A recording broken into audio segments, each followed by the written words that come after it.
Yo et bienvenue dans cette émission qui s'appelle Back to Past, qu'on va abréger en B2P, où on va parler des choses qui nous tiennent à cœur de notre enfance. Et pour cette première émission, on va parler de...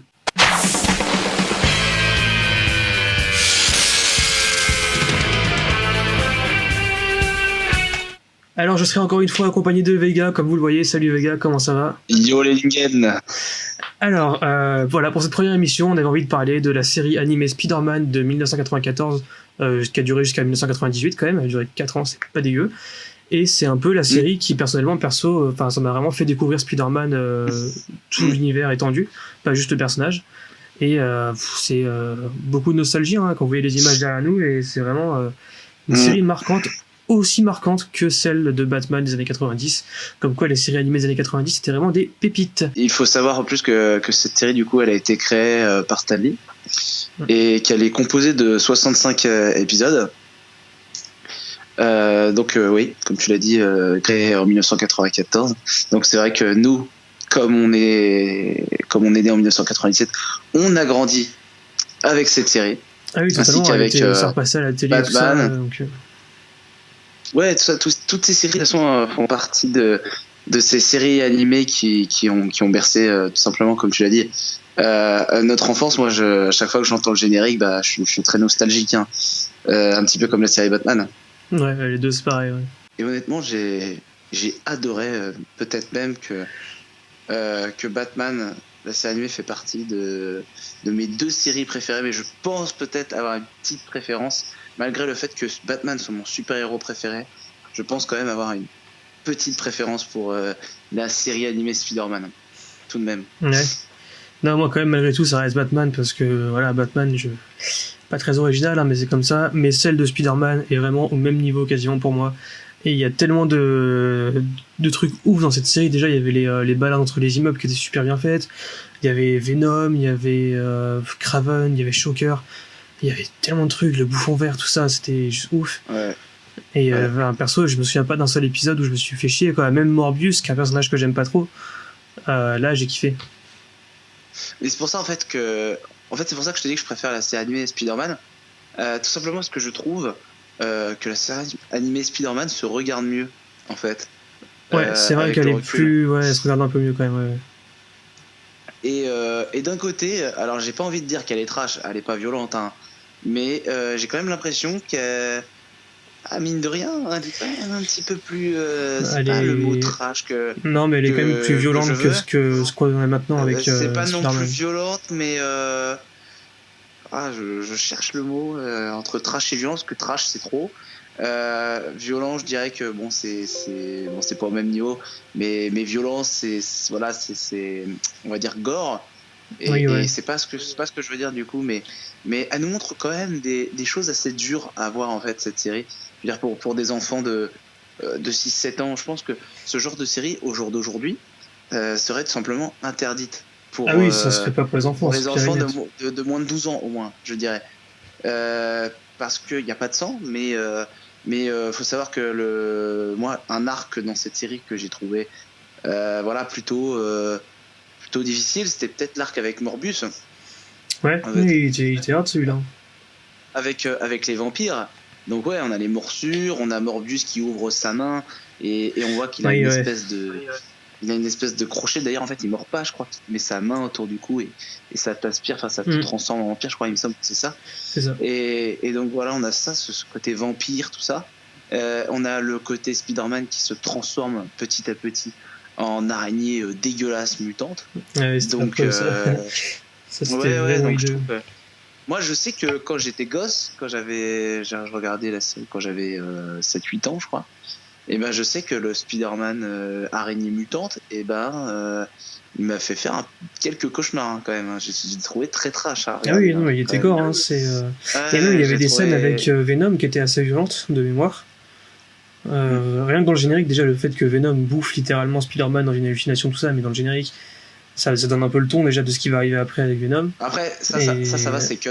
Oui, après, c'est cut, oui, c'est sûr, mais bon, il y avait des épisodes comme ça qui étaient assez violent en fait, et même dans les propos, les personnages, s'ils ont envie de dire bon, quand même pas, ils vont pas insulter, mais En gros, c'est pas comme maintenant où tout est beau, tout est gentil dans les dessins animés. Ouais, voilà. Genre le Spider-Man Ultimate là, de Marvel, là, où je sais plus comment il s'appelle, la nouvelle série animée, enfin, c'est une voix de gosse, il parle comme un enfant, il parle de faire des selfies et des dabs. Là, non, là, c'est pas le cas. Là, c'est géopolitique, c'est.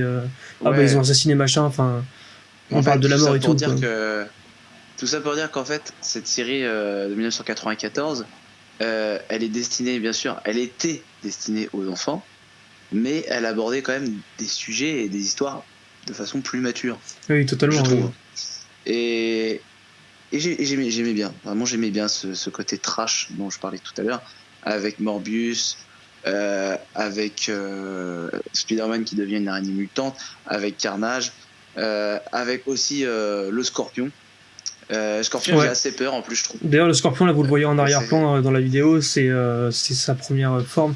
Il me semble qu'ils ont un peu modifié le design dans les dernières saisons, mais pas beaucoup.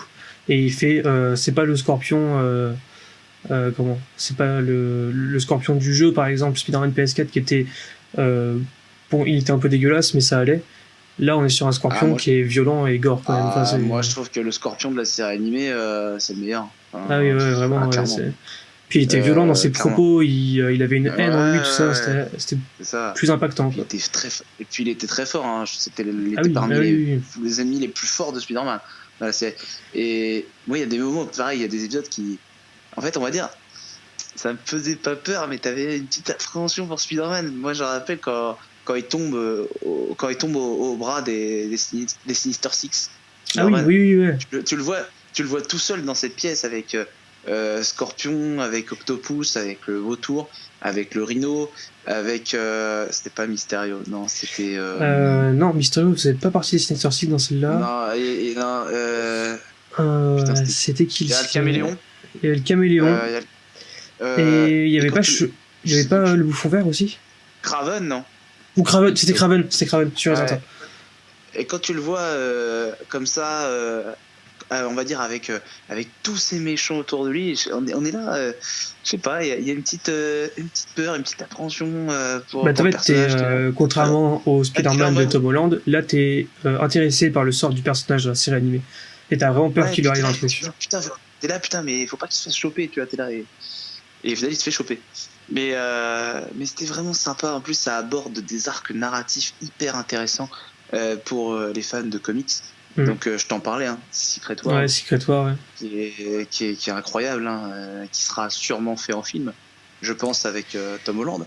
Après, vu qu'ils viennent d'introduire le multiverse, ils peuvent faire Secret War en mode on fout dans un monde parallèle les méchants, tout ça. Enfin, ils pourraient le faire en film.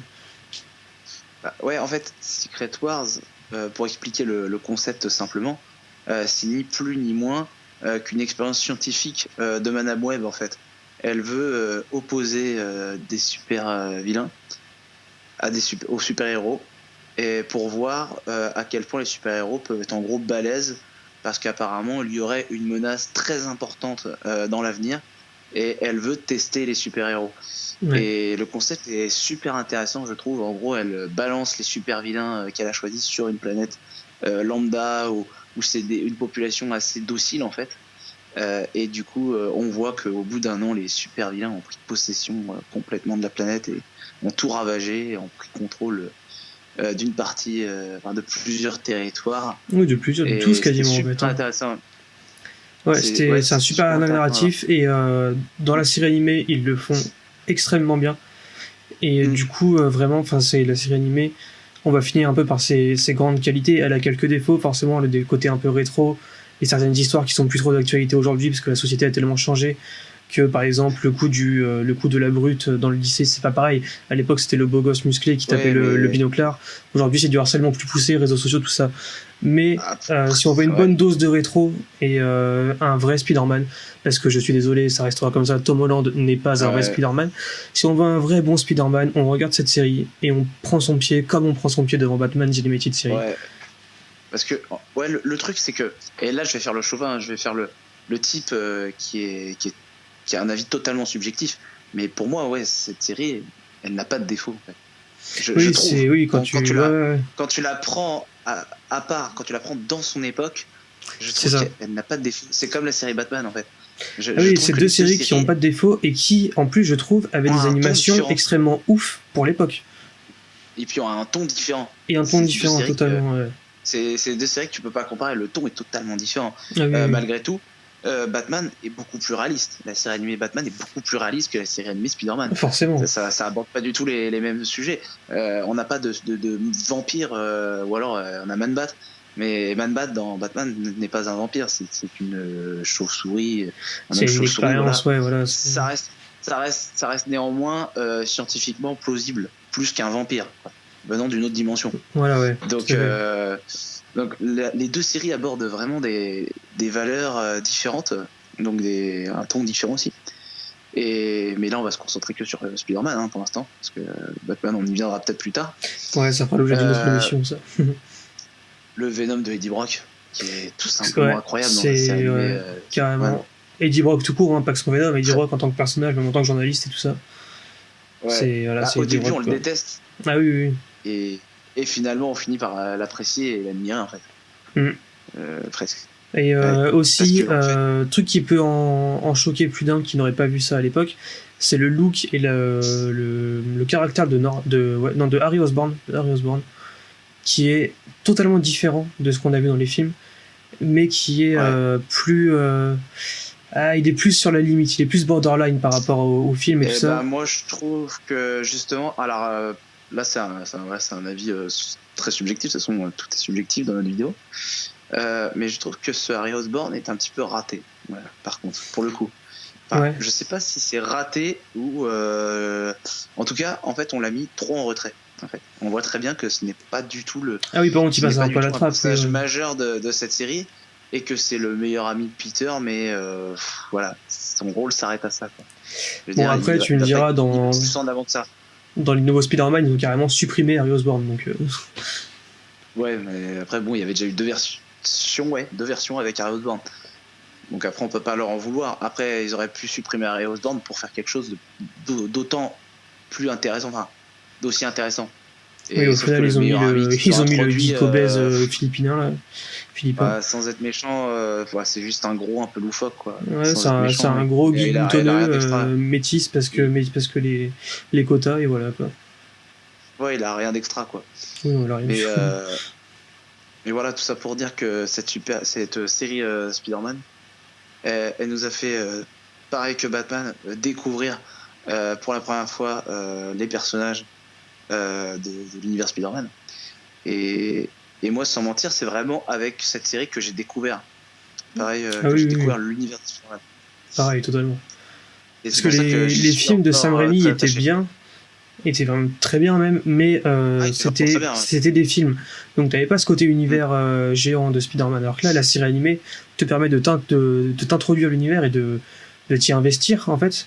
Et du coup, tu découvres des méchants, des relations, des personnages, des endroits de la ville aussi qui sont tous géniaux.